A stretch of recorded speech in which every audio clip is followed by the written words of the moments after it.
So he gives her the clever alias of Dan Humphrey. Again, why are you flirting with a high school kid? You know that this kid is in high school.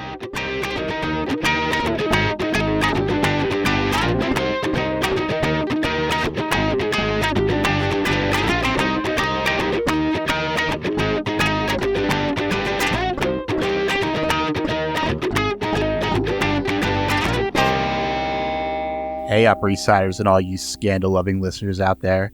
You just tuned into the Non-Judging Breakfast Pod, where the coffee is strong, the waffles are fresh, and the gossip is hotter than ever. My name is Leif, and I'm your seasoned Gossip Girl veteran. And I'm Steve, your newbie, your greenhorn, I don't know, Leif, what do you call the new kid on the block when they're around season 2 of Gossip Girl? Well, not everyone wants to be Blair Waldorf, because not everyone can be Blair Waldorf. I mean, that is fair enough. I will just continue to idolize from a distance. Sounds good. All right. So here's the deal, folks. Leif has been watching Gossip Girl since it first started, and I'm watching the series for the very first time. And together, we're your dynamic duo, bringing you all the drama, romance, and sometimes questionable fashion choices of this iconic 2007 series. That's right. Each week, we're going to be taking a deep dive into the show, one episode at a time.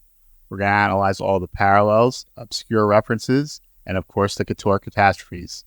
We're also going to be looking at fandom stories and some of the behind-the-scenes gossip along the way. And since we're all about inclusivity here at the Non-Judging Breakfast Pod, there's always room for you at the Non-Judging Breakfast table. So go ahead and grab your mimosa, a cup of coffee, or some of Nate and Chuck's special medicine, and let's get started.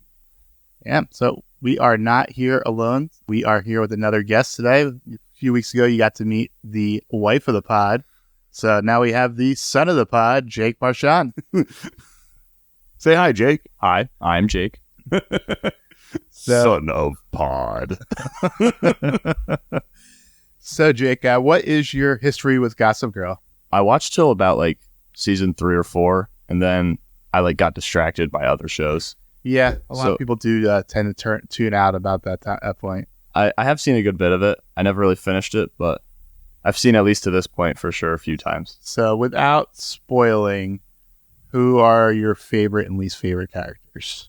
I'm huge on Dan. I just love Penn Badgley as a whole, so all of those shows. Yeah, you were a fan of Penn Badgley before Gossip Girl. I saw, first episode, I was like, oh my God, it's Penn Badgley. Yeah, when I introduced Jake to it, he was like, wait, that's Penn Badgley. And yeah. Dan is not very popular in fandom. Yeah. Love him to death. Yeah. I also... he's my favorite character, but I understand why, the target audience is not really a fan of him. Wait, who's Dan? Sorry, I was just playing on the whole thing that nobody knows who Dan is. I also, I did... Chuck grew on me eventually. Yeah. I did like Chuck in the future. Yes. He's entertaining. Yes. He's very entertaining. I mean, even at this point, after his glow up, his season 1 glow up. And they definitely do a lot to make him a sympathetic character. Yeah. Anything else going on before we get into the episode? I was going to just bring up that I'm one episode behind, but I think all of us also have been watching Chase Crawford's other show right now. Indeed. Yeah. Indeed. I do love...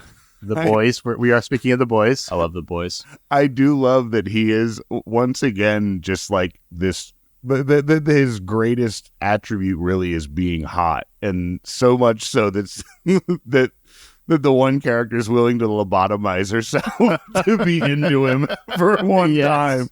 Like once at a time. But yeah, I don't know how I feel about this season. It's not any worse, but kind of not really going anywhere for me right now. I feel like it's also they I feel like they really tried to pull back the curtain on the metaphor, and it's very much and in your face. They did finally notice. If you paid attention to the backlash online, they did finally notice we were making fun of them the whole time. Yeah. Yeah, laughing at, not with. Yes. So in this episode, I don't know if you noticed, but all the exterior scenes that were Yale were actually filmed at Columbia. That's really funny. And I did not know that. So they shot it at Columbia. Was that all of it, or was that just like what about the B-reel and like the still shots of the buildings? Was that also Columbia? Yes, and if you've seen Gilmore Girls, that I think is Stanford playing as Yale. It's so great that they're like, no one's gonna know the difference. No one is going. The number of people who would know that this is Columbia and not Yale aren't watching Gossip Girl. Shocker! There's a lot of people in New York watching Gossip Girl. Yeah, that's fair. That makes sense. Yeah, in the forums they did totally recognize it. Oh, did they? Yes. That you know what? Oh yeah, because they're all like Upper East Siders, and yeah, of course. That's even better. So we are here to talk about Season 2, Episode 6, New Haven Can Wait. Original episode aired on October 13th, 2008, and it was based on the movie Heaven Can Wait. Yeah, is that... Wait, no, I'm thinking of My Blue Heaven. Heaven Can Wait is... Oh, that was the one where the guy is reincarnated, right? I have not seen it, but the Wikipedia description says is a 1978 American sports fantasy comedy drama film directed by Warren Beatty and Buck Henry about a young man played by Beatty being taken to heaven by his guardian angel and the resulting complications of how this mistake can be undone given that his earthly body has been cremated. Okay, I have never seen it. I have only seen... I remember going to... My parents would drop me off at West Coast Video like all the time. And they would, like, whenever a popular movie came out, it started with Dirty Dancing. They were like... that they called up and they're like, no, we won't reserve a copy of it. You need to be here when it comes in. And they just dropped me off and waited for me to... So they did this all the time, and I would look at all of the covers, and that's the one that I remember seeing all the time. That was a long way to say that. So the Gossip Girl wiki episode description reads, following a fight with Blair, Serena decides to get even by ditching her plans to visit Brown and accepting a personal invitation from the dean of Yale to visit the school. After discovering that his recommendation letters for Yale were never submitted, Dan frantically tries to figure out a way to salvage any chance of getting accepted into the school. While visiting Yale, Chuck is kidnapped by the group of Skull and Bones members, and Nate hooks up with a student who may hold the key to Dan's acceptance. Pretty accurate description. Yeah. It's not as spicy. Yeah, I miss Bayless. Yeah. Did he just stop watching season 2? Yes, maybe. Those Bayless descriptions were fantastic. Yes. This episode was written by Josh Safran. He's taking reins already. He's starting to take control of the show here. Yeah, He did quite a few episodes in season 1. Bad News Blair, 17 Candles, High Society, and Woman on the Verge. And he also did Summer Kind of Wonderful. Yeah, and it's funny because he has some good episodes and some bad episodes. Yeah. Right? Like Woman on the Verge was one of the... It was the better of the Georgina Sparks episodes, but it was still not great. Yeah. And then... Yeah, Bad News Blair was never one of my favorites. That's the fashion shoot, right? Yeah. I really like that one. Yeah, I always kind of felt, especially the end scene. The end, the Dan and Blair scene, and also the Serena and Blair at the end when they steal the clothes. Oh yeah, and they did the fashion shoot throughout the city. Yeah. And then 17 Candles was the Blair's birthday party, that was a decent one. And High Society was obviously one of the best episodes of season 1. Yeah. And I really liked the birthday party one. I remember I liked it more than you did because it runs through like every dating cliche. Yeah. Mm-hmm. It was directed by Norman Buckley, back again. Did Handmaid's Tale, Thin Line Between Chuck and Nate, and Much I Do About Nothing. All well-directed episodes. Yeah. Excellent episodes for the director. Thin Line is still one of my favorite episodes, except for the Rufus stuff. But like I can't blame him for that. That was just really bad writing.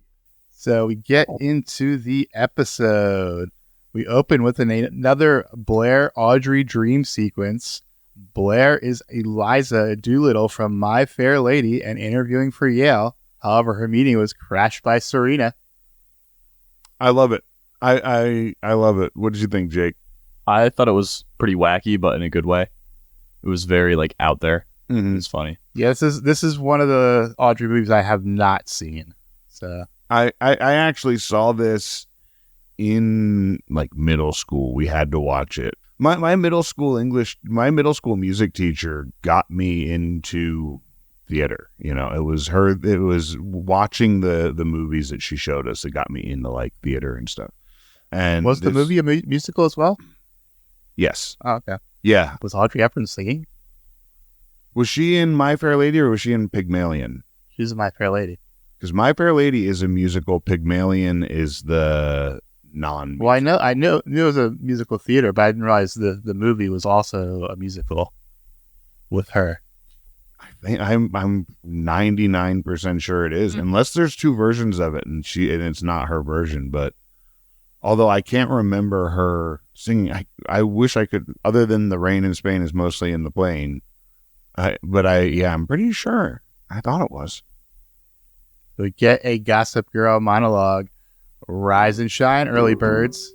Gossip Girl here. We all have dreams. Some good, some bad, and some fun and Freudian. And some are dreams we've had our whole lives. Blair awakes from her dream to breakfast served by Dorota. Blair is excited to visit Yale and is aiming to get an invite to Dan's private dinner party. She is ready to escape Serena. I love Dorota here. Dorota just always the supporting, caretaker. I am so proud of you. Like when she says, I am so proud of you, it's just like you feel it and she means it, you know? Yeah. Where would Blair be without Dorota? Yeah. Yeah, Dorota's great. What are your feelings on Dorota? I love Dorota. Yeah. I think she's one of the best, and she's just never a bad moment for Dorota. Yeah, and she's one of the best people on the show, you know? And I mean, I feel like the show kind of is saying something with that, you know, that when you have, I feel like they try to make Vanessa one of the better people on the show. I think that they don't always do a great job. Dan started out as a good person. Yeah. I mean, but I don't think they always come through on Vanessa, but I think it's sort of like writing smart characters. To write good characters, you've got to be... Well, she was trying to be a good person, but they also tried to force her into a world that didn't want her. Yeah, very much so. And she had no place, really. Yeah. At a different Park Avenue penthouse, Lily is wondering why Serena is turning down a personal invitation to tour Yale. Despite last week's events, Serena is still being protective towards Blair. And now, I feel like we see this with Serena throughout the episode, where it's this reluctant going after Blair. That she's not. I feel like she's not really owning what she's doing with some of it by the end of the show. At this point, I mean, I think it even makes sense. Like, yeah, we are rivals now. But Serena's whole thing was, I'm no longer going to worry about your feelings when I'm taking care of me. Mm-hmm. Serena has never cared about going to Yale. Yeah. She really didn't want to go to Yale at all until Blair told her she couldn't. Right, yeah. She had no interest in it, and then Blair said that she didn't have what it takes, and that's when she was like, I'm going to go to Yale. Yeah, exactly. I thought she kind of did. This whole conversation with Lily, like, she kind of did, but she just knew it was a bad idea. Yeah. Well, and I felt like the kind of did... And again, this is just a college visit. Right. You could take more than one. Yeah. and I Especially think, if you got their kind of money. Exactly. And I think that the reason that Serena was kind of interested is because of the lengths they went through to send her a handwritten. Yeah, I mean, you know, if I got a handwritten note from a college, I'm going to go there, like from the dean. Yeah. Like, yeah. See what they have to offer. I love how TV treats dean like principal, like in every situation. I'll send you to the dean's office. Like, there are several different deans. I've never met a dean, at least not in my 5 years in college. I never once, I don't think, met a dean, or at least not in a professional setting. Like, I think I've met a dean like. Blair admits to Dorota that she hasn't spoken to Serena in a week. They're still not. They haven't talked since the fashion show. Yeah. I heard Michael Kors named a bag after her. It's like, Dorota, timing. Dorota. But maybe Dorota's just trying to force the issue. Yeah, maybe. Because she always has Serena's back, too. Like, Dorota. Ride or die. Yeah. Gotta love Dorota. For the best interest of the kids. Like that's the thing, is that it's all in the, like, she is the one person who always has all of the kids' best interest at heart. Yeah. Lily likes the sexy black dress that was sent over for Serena. Ba ba boom. That was definitely a Serena dress with how much cleavage was being shown. Yeah, I know. It's and I do love the dress. Yeah. And She pulled it off. I will talk about that later. Whoa. What's up, Mrs. Bass? At the loft, Dan and Rufus are discussing what it takes to get into Yale. Rufus seems naive. Oh, you're the best, Dan. I'm sure you'll get in. And if you don't, that's something wrong with them. How little you know about, especially Ivy League.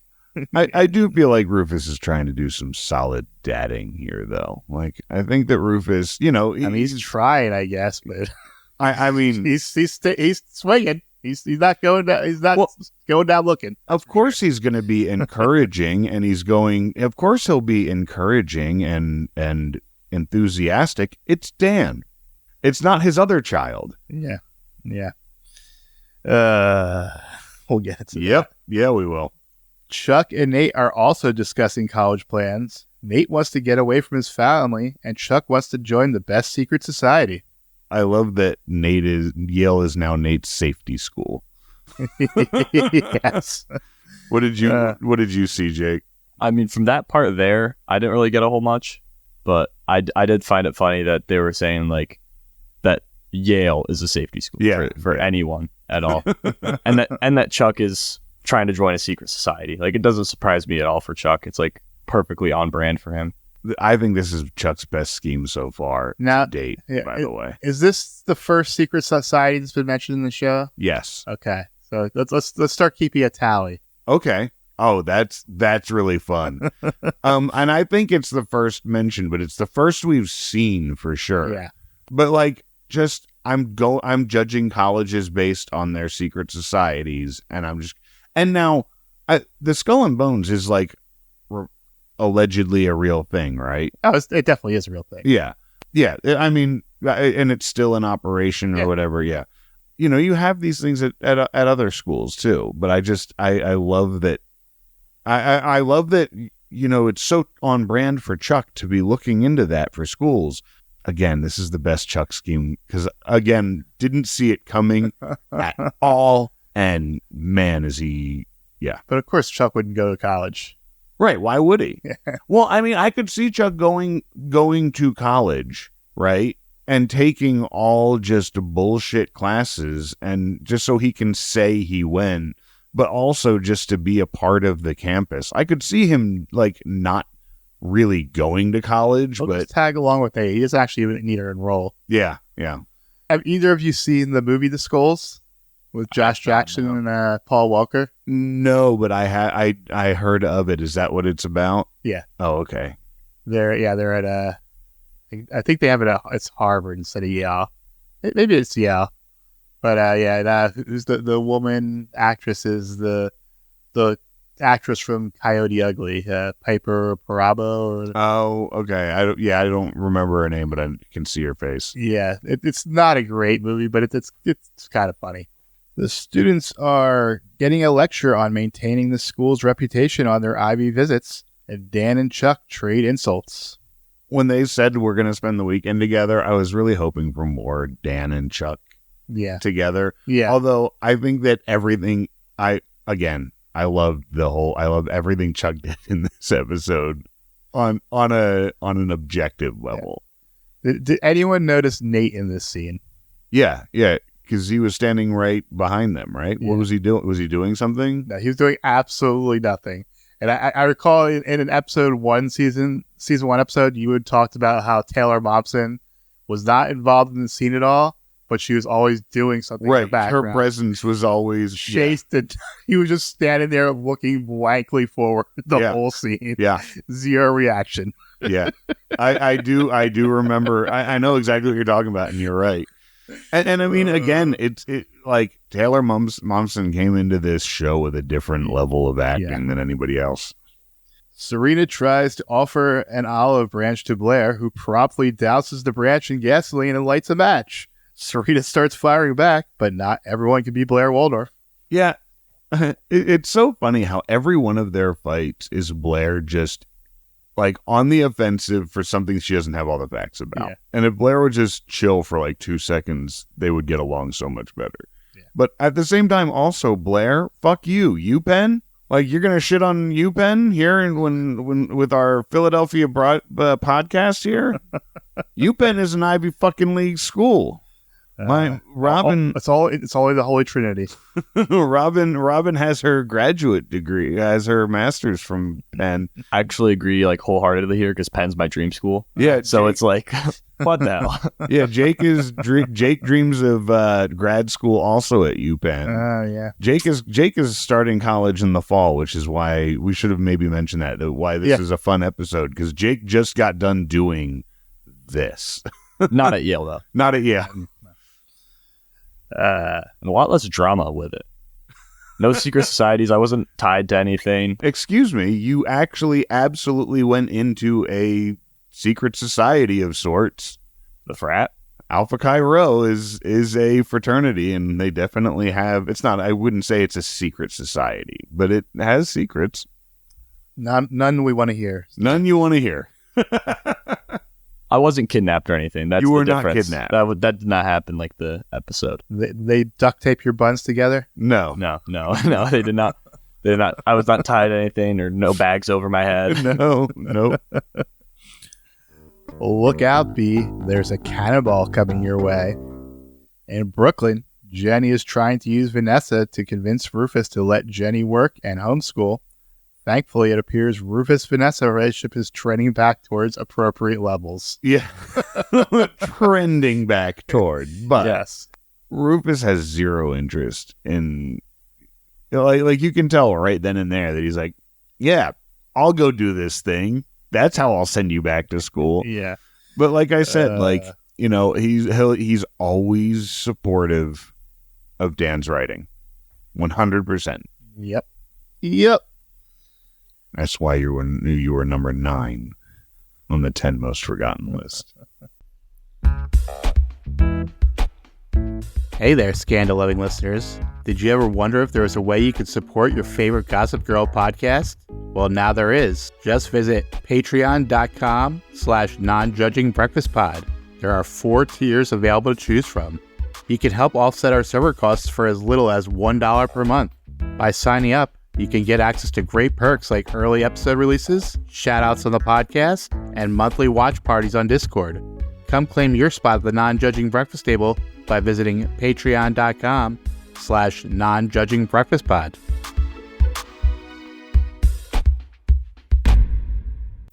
We move into Act 2. We hear there's nothing like Yale in October. The crisp air, the turning leaves, the invasion of prospective freshmen. Better hurry up, lonely boy. Your future's waiting. Dan is first to bat in the Dean Barabé's office. Dan is told he needs to hit the English department to earn himself a second letter of recommendation. Dan may be regretting not writing that Chuck story. Yeah. Kudos to you and your thesaurus, Mr. Humphrey.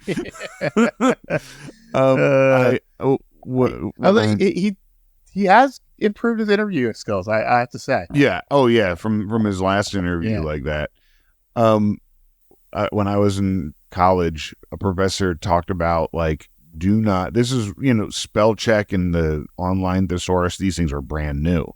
And she said that she was reading a kid's paper about going to college and getting depressed. And it was on depression. And the depression they go into, the sadness they go into, the concavity that they go into. Because they were just using the thesaurus and found another word for depression. Chuck and Nate are lazing on campus. Nate spots a cute co-ed and switches into pursuit mode. Chuck is black flagged and kidnapped. I love this. Did you have anything? I mean, Chuck getting kidnapped is just so funny. Yeah, it's so great. Also, Nate just totally picking up a TA. Like, has to be an upperclassman to have enough pull to go get signatures and letters of recommendation. Yeah. And he just from across the way. It's good to be Nate Archibald. It is. Yeah. Or in this case, Dan Humphrey. Yeah. In this case, Dan Humphrey. And I love that whole, like, I'm Dan Humphrey thing. It reminds me of How I Met Your Mother when Barney pretends to be Ted Mosby for a night. The Ted Mosby. Sex architect? Yes. Ted Mosby, sex architect. I let my kids watch How I Met Your Mother at a wildly inappropriate age. And it's my favorite show. Much like how my dad let me watch like shit like Revenge of the Nerds when I was a preteen. Blair is waiting for her interview when Serena emerges from the dean's office, who seems quite smitten with Serena. Blair is severely outgunned in this war with Serena. Yeah, I knew who he was talking to before the door opened. And then Blair's jealousy when she gets in there, when she's like saying how, like, she's just obviously going on about Serena, like, my hair doesn't sparkle when the sun hits it. How bad is this assistant? Like, why would she say that about, like, oh, I've never heard him laugh like that in years? Yeah, why would you say that to somebody sitting outside shitting their pants? Like someone visibly defecating on the floor right in front of them. Yeah, this assistant, and this is the only bad thing she does in this episode. She has every scene, basically, she's a bad person. Yeah. Nate is flirty with new girl Jordan. Nate finds out that his family name is Mud, thanks to the captain. So he gives her the clever alias of Dan Humphrey. Again, why are you flirting with a high school kid? You know that this kid is in high school. Yeah. You know that this kid is at least 2 or 3 years young. I mean, I would think he has to be at least 3 or 4 years younger. Like, you are got to be at least a junior. At least a junior for having the pull that she has. Yeah. And just this high school kid from across the way. Oh, hey, cutie. I mean, he does look 25. He does. And he's a cutie. Yeah. I mean, I'm not going to deny that Nate Archibald. I just don't understand. He could have used any name at all. Yeah. And he chooses Dan Humphrey. Right, but he uses the name that no one is going to know. Like, it goes back to the no one knows Dan Humphrey. So and we talk a lot on here about how Nate is just sort of a really easily led dog, right? Like, he's got great grades and he's a great student, but he's not a bright guy. He's not a great thinker. And so when you're Nate Archibald, it's like, what is the one name no one is going to recognize? But Dan's not a nobody anymore. He's definitely a somebody now. Right, but to Nate, he's the closest thing to a nobody that Nate probably knows. And especially with the writing, and he's with the TA of the writing department. Yeah. Like, those things are obviously going to cross, and they do. Yeah. Well, he also, it seems like he was taking on the whole Dan persona, like trying to pretend he was a writer. Yeah. It's so cute, Nate. Because that was kind of one of those things, which we get to later, is does she know Dan Humphrey is a writer, or does Nate tell her he's a writer? But either way. Chuck is being recruited by the Skull and Bone Society. Seems they want Chuck for his party throwing skills. I love that Chuck from the get is like, I'm just going to go out there and sit here and they'll find me. And he was right. And they did. I love that. Blair is perfect on paper, but she has trouble opening up to people. Her traditional image might not be what Yale is looking for anymore. Blair is channeling nervous Dan and kisses the dean on the cheek. Did you, when you met that professor at Lock Haven, did you give a kiss on the cheek before you? Yeah, I actually watched this episode the night before, so I thought that you were supposed to kiss the professor. You're supposed to. Yeah, it's tradition. Yeah. I got rejected. Oh, yeah. Got to find a new school. Okay. So apparently this scene was lifted right from the books. Oh, was it? Yeah. That's Also, I just think like with Blair not being able to find a single thing about herself that isn't on paper is like wild. Well, I think it's sad, and it's like because Blair makes a comment, everything worth knowing about me is in the folder. I made sure of it. And it's not true. Like, she does have stories. She does have but she can't think on her feet like that sometimes. Well, and also it's also, about how thorough she is. Yeah. She puts everything that she wants to put out there on that. Yeah. And so to pivot into tell me a story about yourself, it's like, tell me a story because that last girl was in a fashion show. I fucked my boyfriend's best friend in the back of a limo. But we were broken up.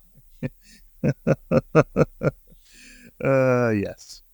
Serena admits that she came only to punish Blair, but now that she's here, she likes it.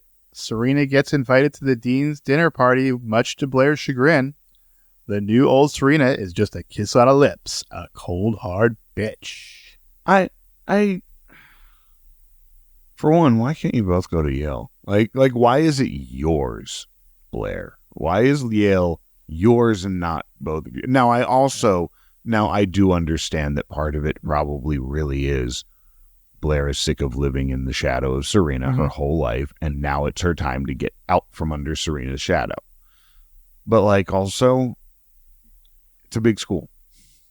Well, that, I think also part of the problem is, like, a lot of these feeder schools, like Constance's, they take one. It's, like, guaranteed at least one person's going to get in. And that, that goes along with the Poison Ivy episode. Yeah. Okay. So, because I remember there being the one person gets to, like, escort them. But again, it seems they want Serena that bad. Couldn't she just say, like, oh, I'll come if my best friend can come too? Yeah. But that would be too simple. Exactly. Also, strike 2 for the assistant. Why would you tell her this is my last invite? What is the purpose of that? Yeah. Why? Yeah. Why? Oh, hey, I'm just letting you know you're getting the last invitation. Yeah. Yeah. Terrible. At the atelier, Rufus is hovering like a weirdo.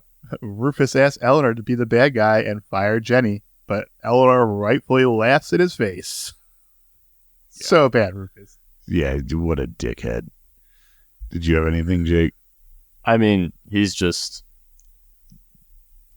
It's not Dan. Yeah. he can't support her. No. Yeah.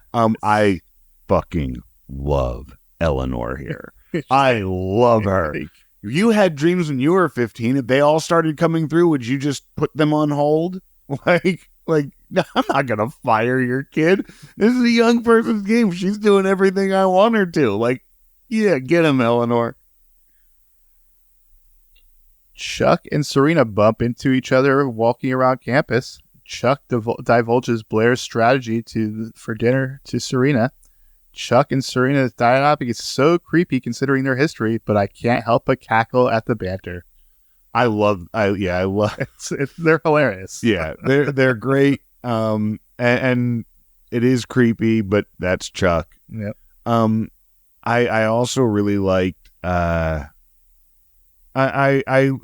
here we see again that Serena is getting information that she doesn't necessarily want. She's still not outwardly trying to sabotage Blair. She's just trying to beat Blair. Mm-hmm. But then she gets the information that can sabotage Blair,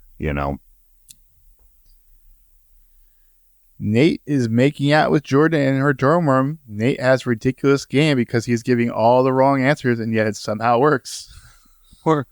Or Nate having to answer questions about books. but I mean, like, at the same time, like, there is something to saying, like, I tried reading that book and I couldn't get through it. And, like, I'm a writer and I love reading, obviously, because that's why I want to go to Yale, but I couldn't read that because it bored me. Like, wow, that's really a strong opinion on something, which, Yeah. Which is also, like, but it is a thing about people who study English, as you know, like I mentioned last week, I fucking hate Hemingway. I always have. He was a miserable old man who hated youth and life and happiness. But he sure could turn a phrase. God damn, but he was such a good writer. Like he is, but God, could he fucking turn a phrase? Like you said, he was such a good writer, but I hate everything he's written. Dan knocks on the door looking for help getting a recommendation. Dan unwittingly blows up Nate's spot. Dan, you snitch. you had the moment to play it cool. Yeah. So this was like Chase leaning into his skills here. The comedy of him like standing in the back like no. Yeah. Again, like give me more funny Nate. Yeah. Like when he gets to be funny, he's great. Yeah. Like when you give him good banter, when you give him good yeah. Yes. Put him in some rom-coms. Yeah. Maybe a bromance or two. Yeah. with a leading lady with 2 arms and 2 legs. Yeah. And nothing aquatic. Nothing aquatic. The boys spin-off romantic comedy.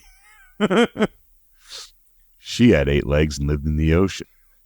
Dan and Nate are arguing. Dan is upset about Nate borrowing his identity. Nate is tired of Dan's judgment and a constant chip on his shoulder. I feel like it's very valid for Dan to feel the way he does. I thought they were both had valid points in this scene. Yeah. I feel like Nate's was a little less so than Dan's because he did like steal his identity. Yeah, like 100%. Dan definitely had the moral high ground here. Yeah, but the bro high ground. He had the moral high ground, but then where Dan made the mistake was taking it to the same place he always takes it, which is the upstairs downstairs thing. Mm-hmm. Yeah, that really did not matter in this conversation at all. But he just always goes back to that. Yeah, I also need to say that when we talk about Dan being a good writer and good with words and stuff like that, and how we often make fun of it, but in this case, synonymous sex was one of the best fucking drops. And it's just a throwaway line, and I kind of caught it the first time, and I don't think many people would catch it if they're not watching with the subtitles on. But it like the synonymous sex, like it was such a great line, and I cracked up when I saw that. And here comes strike 3 for the assistant. Blair bribes the dean's assistant into giving her the address of the party. It's like, give it out your boss's personal information. Yeah. Although this is the Blair that I love. This is the Blair that I've always loved, is I'm going to find the person who can get me the thing I want and get them the thing they want. You know, like, and like, okay, this woman is obsessed with porcelain cats. I can afford all of these cats that she owns.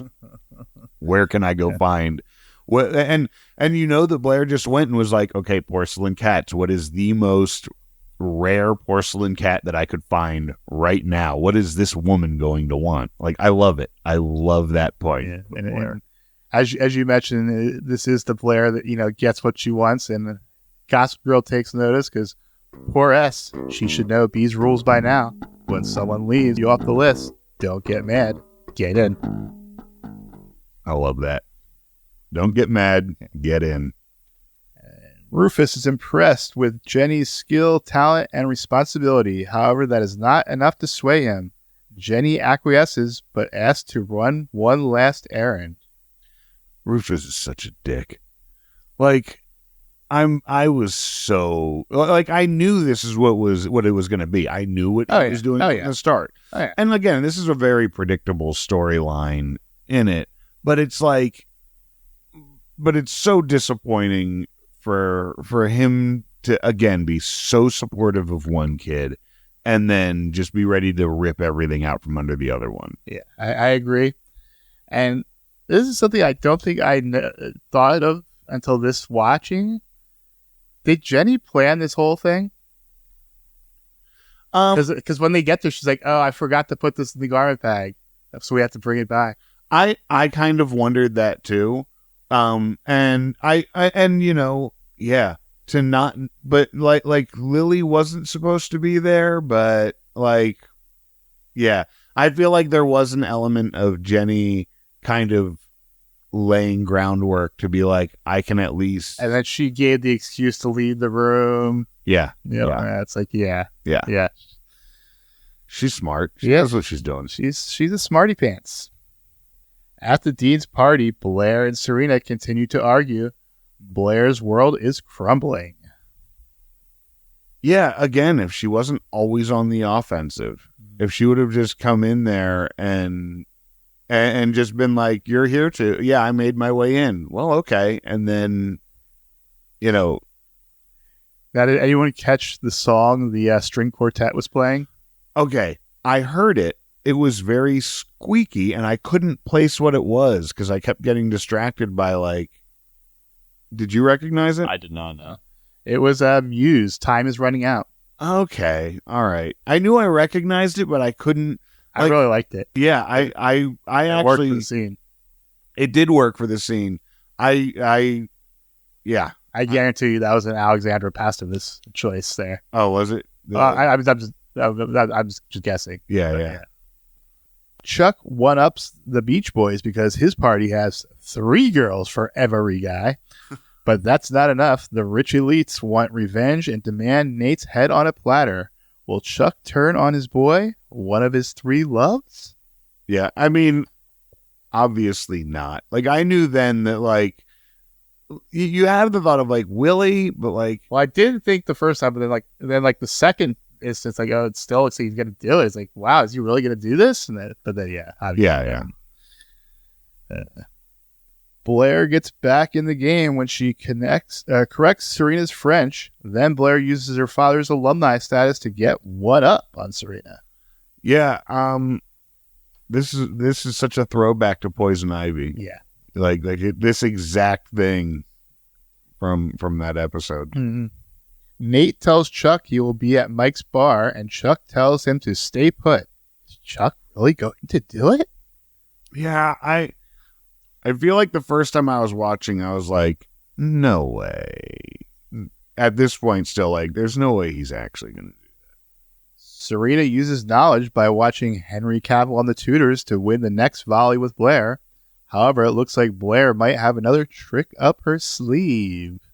Yeah, I mean, I kind of expected Blair to switch the cards from the start. Yeah, when she was staring at the card in the basket after Serena put it in. Yeah. And why would Serena just leave it there? Like, just put it in and walk away? Like, that's know Blair. Was doing. But, yeah, I mean, that's what they were supposed to do. But also, yeah, you're at the same time. I'll wait till the last minute. Yeah. Chuck didn't betray Nate after all. He just pointed them towards Dan Humphrey, who gets the same black bag treatment from earlier. Poor Dan. I just feel so bad for Dan. Yeah. This is not his trip. Nah, not a good trip for Dan. Oh, but he might have got a new friend. Yeah. At the dinner, Blair switched Serena's card to read Pete Fairman. Serena, though, managed to spin it, or at least attempts to, if Blair wasn't going kamikaze on her. Yeah, like, Blair, what are you thinking? Like, you're ruining your shot at Yale. Well, she's not sane. Yeah. She's not a sane person. Yeah. And you're like this party you're crashing to try to impress this person. You're just, you don't look good at all. And what's funny is that I didn't recognize the name Pete Fairman at first. They did not do a good enough job of really. I didn't either. I've watched it so long, so I was like, "Who is?" Yeah, the person that she didn't kill. Yeah, the person she passed cocaine to. Once outside the party, the argument heats up and gets physical. Ding, ding, ding, ding. Yeah, it's like they're both kind of right here. Like I get both. They're both pretty horrible. And they're both terrible at fighting.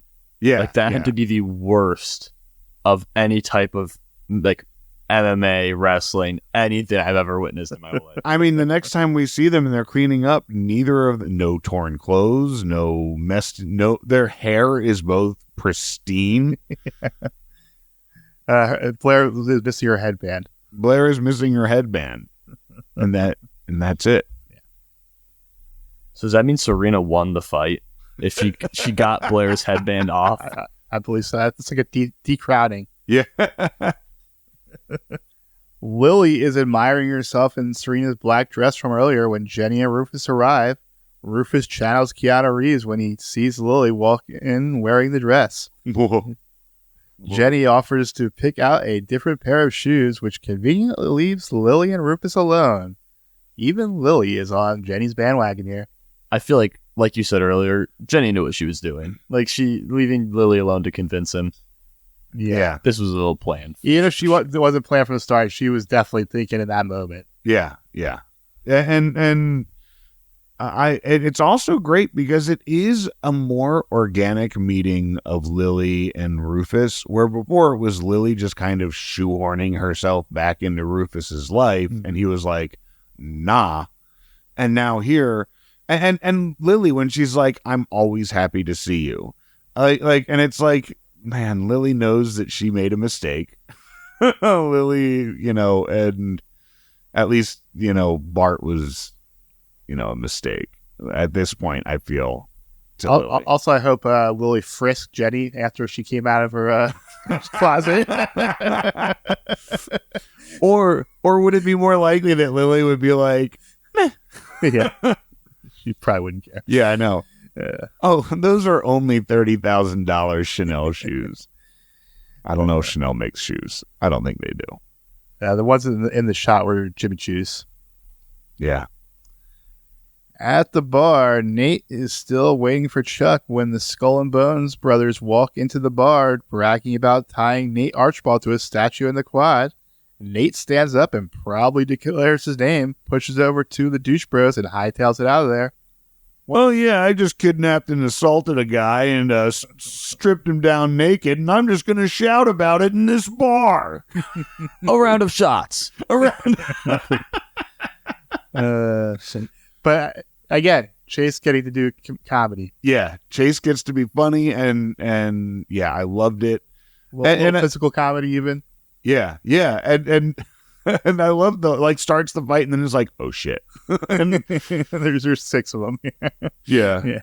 I actually thought we were about to see Nate go 6-on-1 for a second. I was like, is he gonna I'm not gonna believe it happened, but I'm gonna watch it happen. He is the deep. He is the deep. Yes.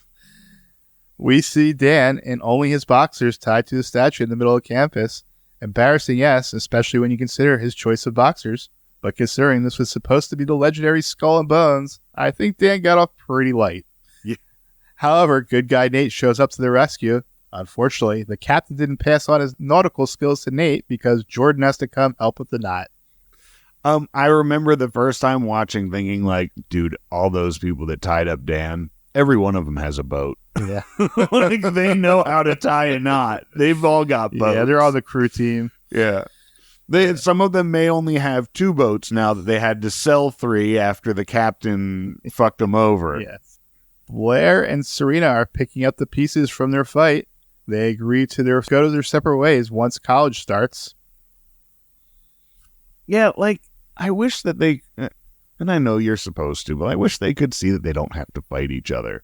They could be such a powerful team, but I'm tired of being Darth Vader next to your Sunshine Barbie, Steve. I'm a people person. What can I say? From comrades to combat, we thought we'd seen it all, but we've never seen this. Serena and Blair calling a ceasefire. After so much scorched earth, can either side claim victory? We move into the epilogue. It looks like Rufus is going to let Jenny give homeschooling a try after all. Rufus asks Vanessa to bring the forms to surprise Jenny at breakfast. I'm glad to see Rufus coming around here. And as an educator and somebody who's teaching, and I have advanced degrees in educational psychology and stuff like that. And the way that we do high school in America is already wrong. Sending every single kid to essentially college preparatory classes when they could be receiving job trainings or going to tech schools and going to things like that. But we don't encourage that. We encourage this college. And then these kids, at 18, start learning trades and start learning things they could have been doing at a younger age. And especially something like Jenny, where she has a path and she has a love and a dream and has an easy path to it at this point. Yeah, so you're talking about that, but it's pretty clear these writers don't know what homeschool is. It would be better if they would have talked about maybe professional school where kids can test out so they can work. But homeschooling involves Rufus basically being with Jenny for 4 to 6 hours a day. And how's Vanessa homeschooling for that matter? She's living by herself. I don't know where. That's really funny because I didn't know that because and now I don't know about 2007 especially because I know today you could easily online school just do online school. There's a whole Pennsylvania Commonwealth Online Academy. It's anyone could be in that. Exactly. I don't know where they were in 2007, but they were definitely not there in the mid to late 90s when I did a couple of years. Yeah, they were starting in, I think that the first online schools started opening around 01 or 02. And they didn't really, I know that by 06, I was teaching, I was actually running a school that was using all digital education, right? All the kids were doing all of their classes on computers. And I've worked in 2 schools like that. The first one, like I said, in 07, from 07 to 09. Now, if only the writers had, talked to some of the actors on their shows about how they did the professional acting schools and they tested out so they could work full time at 13. Yeah. Hey, Taylor Mumson, who was actually needing to be educated while doing Taylor, this. How Penn, did you do Eric, I think Layton, Blake, all of them did. Yeah. And the other funny thing with this is this homeschooling path. The other thing is get a GED. You're talking about testing out, and there are I knew this musician out in Seattle who was high school just wasn't cutting it for me, so I got my GED. Well, I think you have to be a certain age, at least 17, 16? I believe it is 16, and I think it's 16 with certain, you need I think maybe a letter saying, yeah, you're done with high school, but something that she could get from Eleanor, Serena and Blair have one last face-off outside the dean's office. However, it looks like they both fell on their swords for each other. I still think Blair is actually in love with Serena, but 2008 television standards just wouldn't let her go there. This scene, it's so clear to me that Blair is in love with Serena.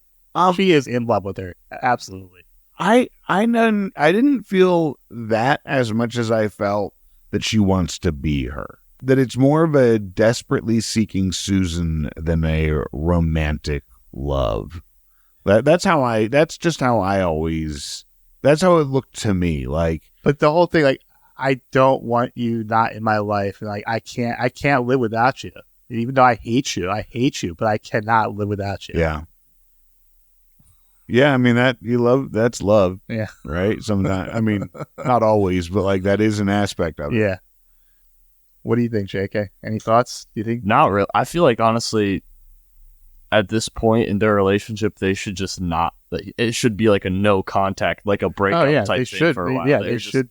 They're totally toxic for each other. But do you think terrorizing each other? But do you think Blair is in love with Serena? No, I really don't know. I feel it's a mix of my dad said wanting to be her, or it's more just wanting to not wanting to be on her level. Yeah.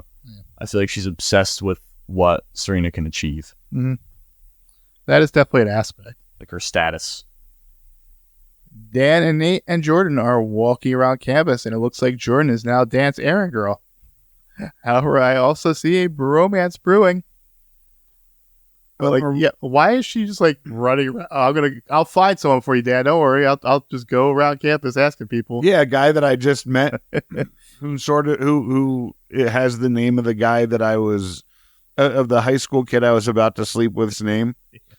And I will say that I've always loved Dan and Nate when they're friendly. And again, this is very reminiscent of Poison Ivy, where they spat early on and then they come together and they're friends again. But I was also, this TA, this probably junior or higher at Yale, is forming a throuple now with two high school kids. I'm here for it. Like, love is love. Do your thing. Better a college junior than a married duchess. Yeah. I mean, this is definitely an upgrade. Nate likes the older women, but when is he going to ask if he's getting paid for this? Right. So when do I get paid? Yeah. Excuse me, Jordan. Where's my check? Full on gigolo. Does Jordan have a son for Blair today by any chance? Chuck's lies have caught up to him, but it looks like Chuck was just on campus to get blackmail material on the future elites. Like I said, this is Chuck's best scheme. Yeah. He finally pulled something off. He totally pulled it off. I didn't see it coming at all. I mean, I saw the, he's going to get out of fucking Nate over. But like, it wasn't even that. It was from the get. I'm learning about secret societies because I want their secrets. And I want to own them. And he now owns the Skull and Bones, which is fantastic. Now Chuck and Nate are arguing, and Nate decides to take the train with Dan. Chuck's all alone again. I do just love this for Nate's character. Him being able to realize that, like, there's nothing wrong with casual people things. Yeah. You don't really need to take a limo everywhere. Sometimes, like, a good friendship is more important. Yeah. And I also like this for the show as well in general, because it gets Dan more integrated with it's not just, Serena's no longer his only connection. Yeah. And now Nate creates that connection. Yeah. Nate also doesn't know necessarily about the story that Dan was writing to. Correct. So Chuck is upset about something that Nate doesn't know about. So there's that lingering. Maybe if he reacted when they were talking about it earlier. Yeah. He would have found out. Maybe, yeah. Serena gets a call from Dean Barabay, who tells her to expect to be on the early admittance list, but Blair isn't. Also, the dean wants to issue a press release about Serena's visit, thus proving Blair's point from earlier. Yeah, and it's funny flashing earlier when he said that lady had a lovely story about how she was in a fashion show. But he knew that because he has the newspaper in front of him with the fashion show. Yeah. And so, like, he just really proves that whole thing that they just want Serena. They want the Vanderwoodson status, and they want this fresh young face at Yale. We get a classic end of episode montage of Blair and Serena are hugging. Lily is putting the black dress back in her closet. Jenny is flourishing at the atelier. Chuck stares daggers from his limo as Nate and Dan are having a great time walking together. Blair gives a last longing look at Yale before getting into the limo with Serena. The sequence is punctuated by some pointed narration from Gossip Girl. Dreams. Everyone has them. Some good, some bad, some you wish you could forget. Sometimes you realize you've outgrown them. Sometimes you feel like they're finally coming true. And some of us just have nightmares. But no matter what you dream, when morning comes, reality intrudes and the dreams begin to slip away. Dream a little dream with me. XOXO Gossip Girl. They already used Dream a Little Dream. Yes. Come on now. So obviously, Jake, you know what's coming up. But Steve, any predictions from you? clearly Chuck is about to go after Dan. I feel like there's going to be some Chuck Dan stuff, and I'm here for it. Because I'm also here for it because I want to see how Nate reacts to Chuck Dan stuff, unless they would just write him out of the episodes like they do. It seems like Serena and Blair are coming back to friends again. I feel like they were trying to kind of even give us a little bit of a Poison Ivy ending, but not quite to the strength of Poison Ivy or Thin Line. Yeah. Like those were the ones like tears in the eyes. So, I mean, do you think it is going to be, like that, or is it going to be back to war next week? I think we have at least one more episode of war because this was 2 of 3 episodes. I'm following along with that rule of 3 when we see stuff that like they have to. We've talked about this before on the podcast that serial television, when they weren't expecting people to. When they knew people wouldn't tune in. Average person watched 1 out of 3 episodes. Right. So they had to make sure you could get enough of the plot in 1 out of 3 episodes without needing to watch the others. Mm-hmm. Because not everyone at this point yet. DVRs were starting to become a home. Yeah, TiVo is a thing at this point, but you have to be kind of a little on the rich side, upper middle class at least. Yeah. Well, and actually at this point, you could get DVR through like I had it through Comcast. Yeah, you could get through Comcast. Yeah. But even then, they didn't know what to do with that yet. They didn't know that they could break these traditions yet. Yeah. So it looks like everyone's trying to get into Yale. Is the show going to switch to New Haven next season? Well, that's what I actually was having that question. I had that thought too, that I know that they graduate at the end of the year. So where do they go? And do they all go to Yale, or do they all go somewhere else, or do they all go to colleges that are nearer to each other? So there are several colleges in New York. Yeah, I mean, because it would make sense to just stay in New York and have someone at NYU and someone at Columbia, and that makes sense too. So that is it for our episode. Any last thoughts on the episode? None here. Yeah, we will move into some segments. This week in Fandom, we hopped into the Wayback Machine to check out the Television Without Pity forums back in 2008. Hello there, Peabody here. And this is the Wayback Machine for traveling through time. And this is my boy, Sherman. Speak, Sherman. Hello. Good boy. Fans are happy that Serena and Blair made up, although maybe a little too much, a little too soon. Yeah. And we kind of thought, might keep going next week. Yeah, there will be, I feel like there will be another thing. They are also pleased Dan is making additional friends on the Upper East Side. So that, like we said, Nate, integrating him into the cast more. Yeah. Most of the they were actually a lot of talk of the preview for next week, and they were all getting Cruel Intentions vibes from it. Oh, I did not see the preview for next week, but I do love me some Cruel Intentions. Yeah. There's some good Sarah Michelle Gellar work. Yes, so that's what made me fall in love with her. Yeah, I can understand that. But now that Chuck is all alone, will he be forced to tell Blair, "I love you"? Oh, I mean, they've been on the back burner for a while now. Since this whole season, really, there was the back and forth where Chuck was actively pursuing Blair against Marcus, but since then, since he left, he's been just kind of hanging out. But we've seen back burner stuff, right? We've seen him. He's been plotting. He sent Amanda. Yeah. After Dan.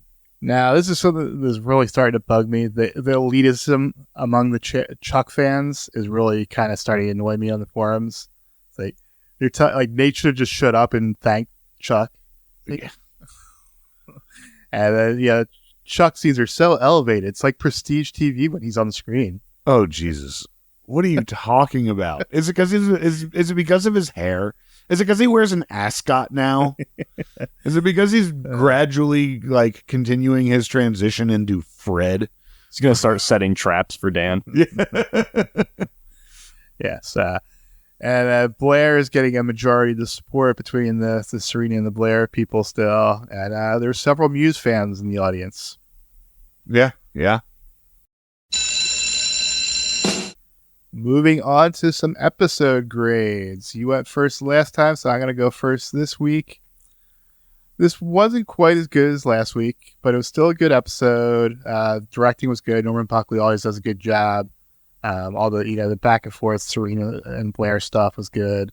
I like the Chuck and Dan, the Chuck and Nate. So I'm going to give it a B. It's a solid episode. What about you, Jake? I would honestly say B, or like if there's B pluses, B plus. Yeah. I'd say B plus. I did really like the episode. I don't know if it's definitely up there with my favorites, but I wouldn't say it's the best one so far. But it is. I did think overall it was a very good episode. Yeah, I'm in line with both of you. I gave it a B plus as well. I thought, like you said, this was a solid episode. It was good, and it maybe not as good as last week, but it was a good episode. It was very solid.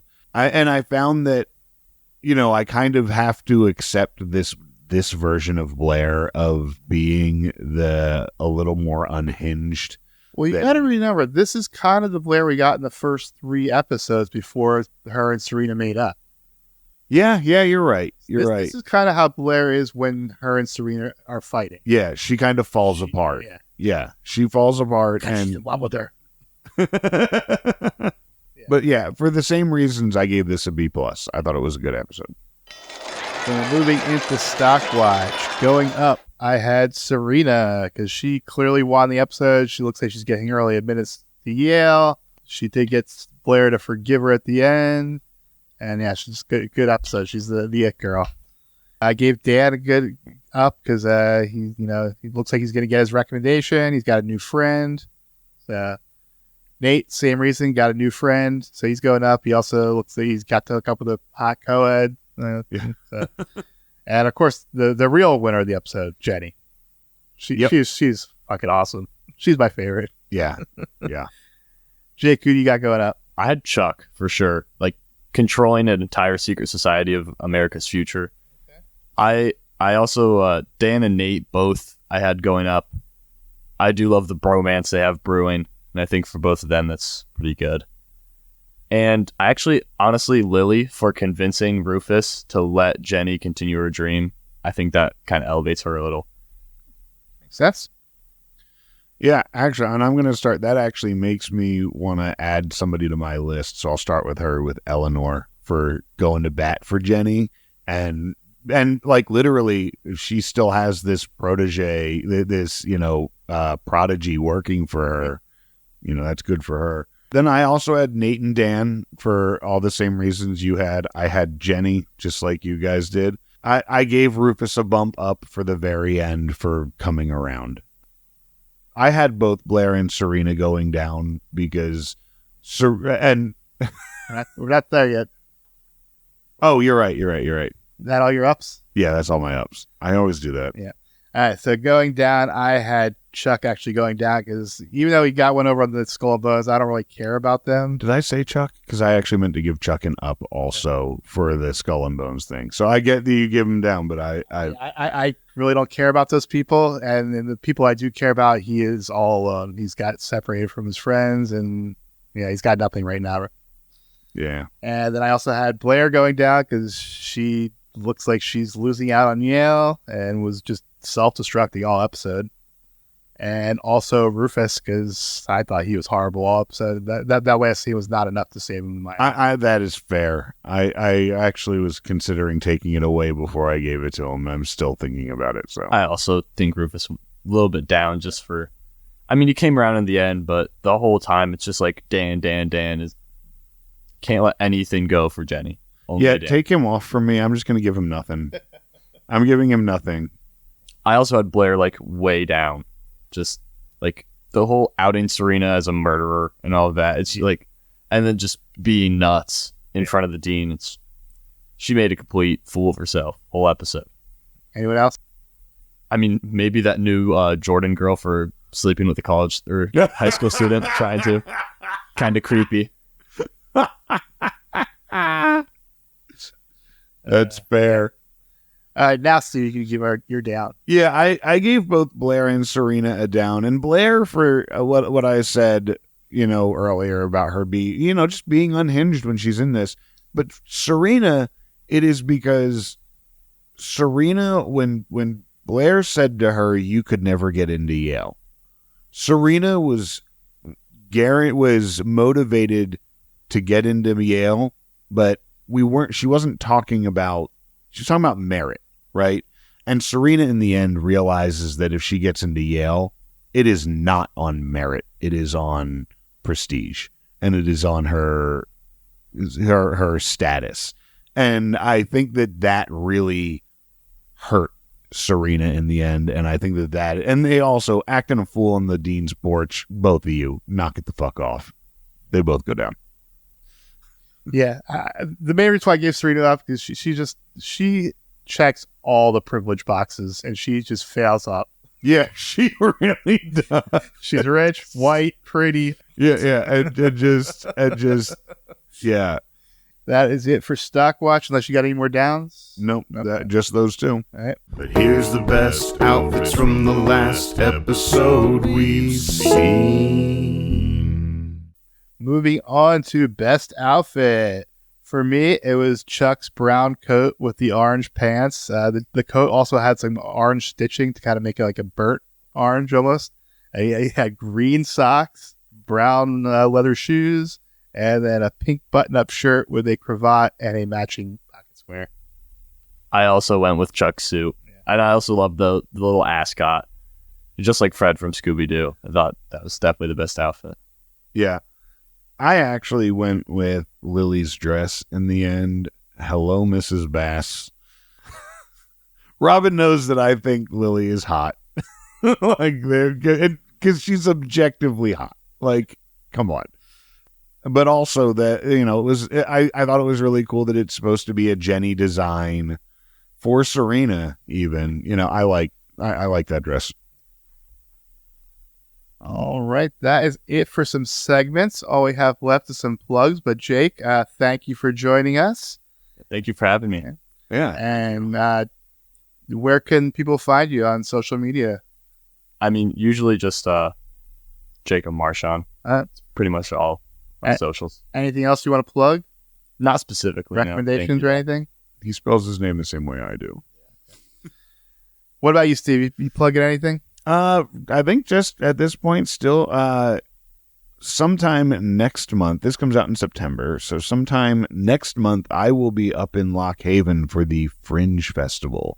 I will get exact dates for our next episode. But you can come out and see me. I don't have exact locations yet because they usually give me those later. But there will be signs all over Lock Haven. And if you follow me on TikTok or Instagram at steve.marchion, Marchion, I will be posting more information on the shows there. That's my big thing that will be coming up at that point. How about you, Leif? Hey, well, nothing to really plug or recommend this week, but if you want to find me on social media, you can find me on Instagram at Hot Capicola, and you can find the podcast on TikTok and Instagram and Threads at Non-Judging Breakfast Pod. On Twitter, we're at NJBpod, and then you can also visit our website, nonjudgingbreakfastpod.com, and there you can find links to our Reddit and Discord servers. And if you would like to get in touch with the podcast, we would love to hear from you. Send us an email. Our email address is nonjudgingbreakfastpod@gmail.com.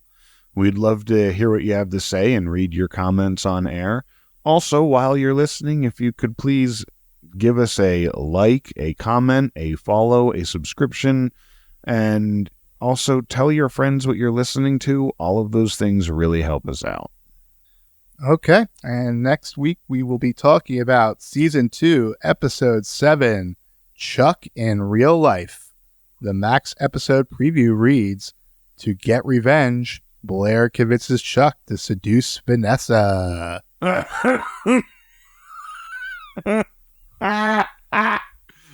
Oh, wow. Now, Yeah. I'm really interested in this one because, like, we get a good side character in this one. Oh, good, Yeah. good. Is Jordan a one and done? I think she might be mentioned again. Like, I think she calls Dan to say she couldn't get a recommendation from Mentor. Yeah, I don't think she appears again. But yeah, and so that is it for this week. Catch us back in a week. You know you love us. XOXO. Every time you walk away, run away, you take a piece of me with you there. Every time you walk away, run away, you take a piece of me with you there. Every time you walk away, run away, you take a piece of me with you there. Oh, it seems I'm walking right to your door. My heart's still resting, looking for something more. Are you ever gonna see everything you mean to me? I'm trying really hard to believe. Every time you walk away or run away, you take a piece of me with you there. Every time you walk away or run away, you take a piece of me with you there. Every time you walk away or run away, you take a piece of me with you there. Never feels right when I'm out here on my own. I left last night and it feels like way too long. Are you ever gonna see everything you mean to me? I'm trying really hard to believe. Every time you walk away or run away, you take a piece of me with you there. Every time you walk away or run away, you take a piece of me with you there. Every time you walk away or run away, you take a piece of me with you there. Come back to me.